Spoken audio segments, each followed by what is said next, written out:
Hey guys, welcome back to Wall Street Tactical. Today we're looking at the stock Trvn. Trvn stands for Trvn. Trvn Incorporated is a biopharmaceutical company that focuses on the development and commercialization of novel medicines for patients affected by central nervous system disorders.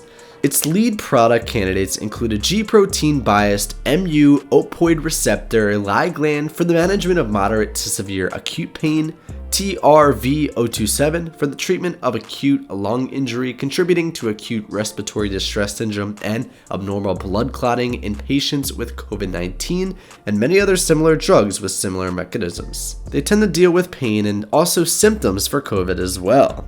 Trvn Incorporated was incorporated in 2007 and is headquartered in Chesterbrook, Pennsylvania.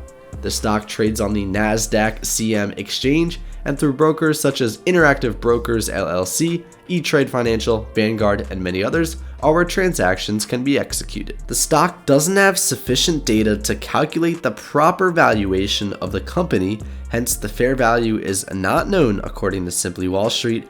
However, the stock is currently selling at the price of 94 US cents at the time of this recording. Trvn was in 5 hedge funds portfolios at the end of September 2021.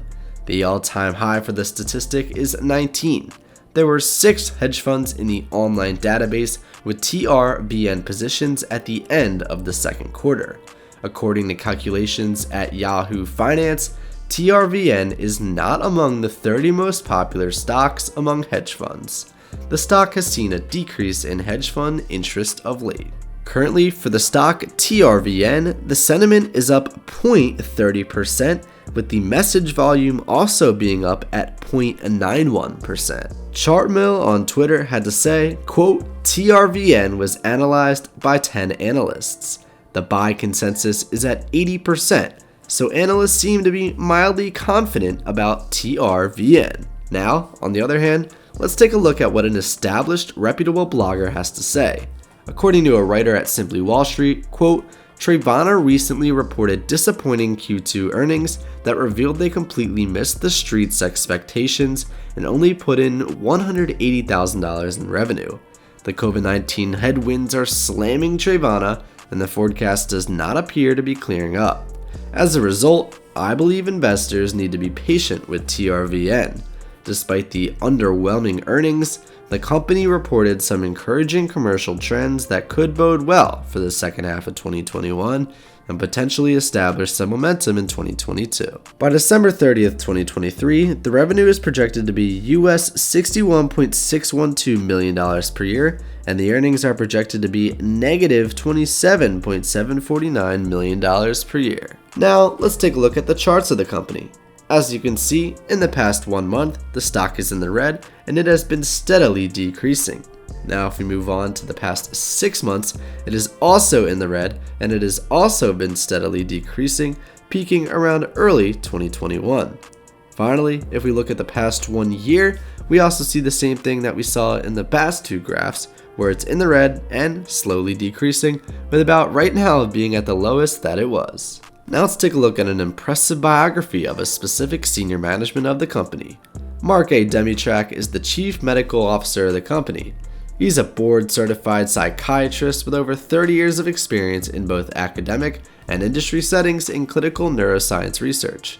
Prior to joining Trvn, Dr. Demitrack was Vice President of Clinical Strategy at Roivant Sciences from May 2017 to May 2018.